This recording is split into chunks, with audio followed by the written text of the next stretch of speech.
शिखा अपने दोनों बच्चियों को लेकर राखी में मायके जा रही थी। ट्रेन करीब आधे घंटे ही चली थी कि उसके भाई राहुल का फ़ोन आता है। हेलो दीदी, कहाँ हो? मैं तो ट्रेन में हूँ। सॉरी, आपसे कहना भूल गया। आरती बच्चों को लेकर मायके चली गई है और मुझे भी कंपनी के काम से 2 दिन के लिए बाहर जाना है। तो अब क्या?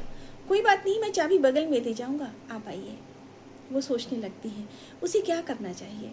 एक तरफ तो मन करता है वो मायके जाए, वहाँ के गली मोहल्लों को देखाएगी, जितनी भी चाची ताई हैं सबसे मिलती हुई आएगी और बचपन की कोई ना कोई सहेली तो ज़रूर मिलेगी। दूसरी तरफ उसका मन करता है त्योहार का समय है, पूरा घर खाली और सूना पड़ा होगा, उसे लौट जाना चाहिए। इतने में उसका ध्यान बढ़ता है, देखती है कि बगल में बैठी हुई उसकी दोनों बेटियां आपस में बात करती हैं। छोटी बेटी अपनी बड़ी बहन से कहती है, दीदी क्या राखी में हम हमेशा ही मामा के घर जाएंगे? वो कहती है, हाँ शायद। दीदी अगर हमारा अपना भैया होता तो अच्छा होता। हाँ अच्छा होता। क्या दीदी भगवान जी हमसे नाराज हैं? मुझे नहीं पता, वो थोड़ा सा खींचते हुए कहती है। शिखा उनकी बातें सुन रही थी। वो छोटी बेटी को पास में बुलाती है, गोद में बिठाती है, सर पे हाथ फेरती है, फिर उससे पूछती है, क्या पूछ रही थी दीदी से?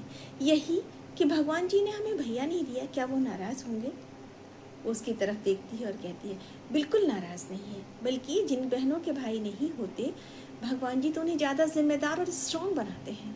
सच माँ? हाँ बिल्कुल सच। अब दीदी को ही देख लो, स्कूल में कितना अच्छा फुटबॉल खेलती है, घर में स्कूल में हमेशा तुम्हारी हेल्प करती है, होमवर्क कराती है। तुम्हें कभी ऐसा लगा कि दीदी वो काम नहीं कर सकती जो एक भैया कर सकता है? नहीं। तो फिर क्यों? और राखी का क्या? चलो हम उसका भी कोई ना कोई तोड़ अब निकालते हैं। वो ठीक 5 मिनट बाद अपने घर में काम करने वाली कांता को फ़ोन लगाती है। हेलो कांता। हाँ भाई साहब, सुनो कल सुबह ज़रा जल्दी आ जाना, घर की सफाई अच्छे से कर देना। लेकिन आप तो मायके गई हुई हैं। नहीं, अब नहीं जा रही।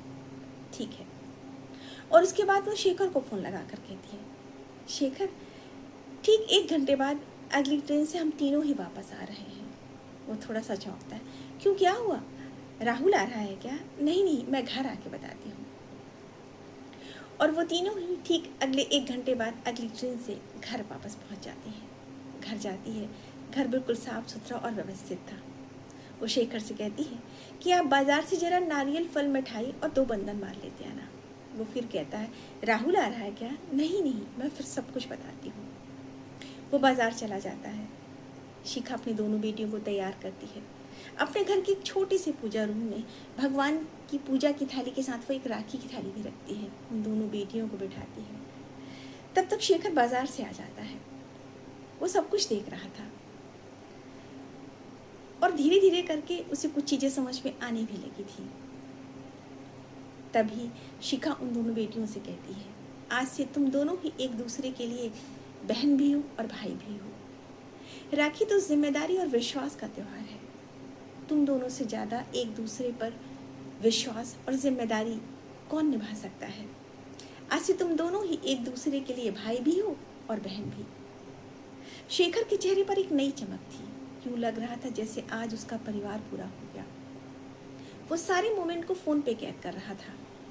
सामने रखी हुई भगवान की मूर्ति पर एक अलग चमक थी, एक अलग सी मुस्कुराहट थी। यूँ लग रहा था जैसे पूरी कायनात आज उनके साथ है। ईश्वर की भी शायद यही इच्छा है।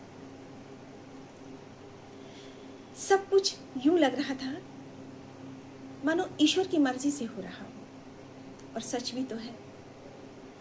राखी का त्यौहार तो विश्वास और जिम्मेदारी का त्यौहार है। इससे क्या फ़र्क पड़ता है कि इस जिम्मेदारी को किसी बहन ने निभाई या भाई ने।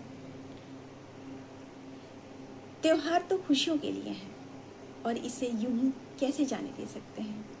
चलिए आज से कुछ राखी की शुरुआत हम ऐसे भी करते हैं, अपने विश्वास और जिम्मेदारी को हमेशा बरकरार रखते हैं। एक राखी ऐसी भी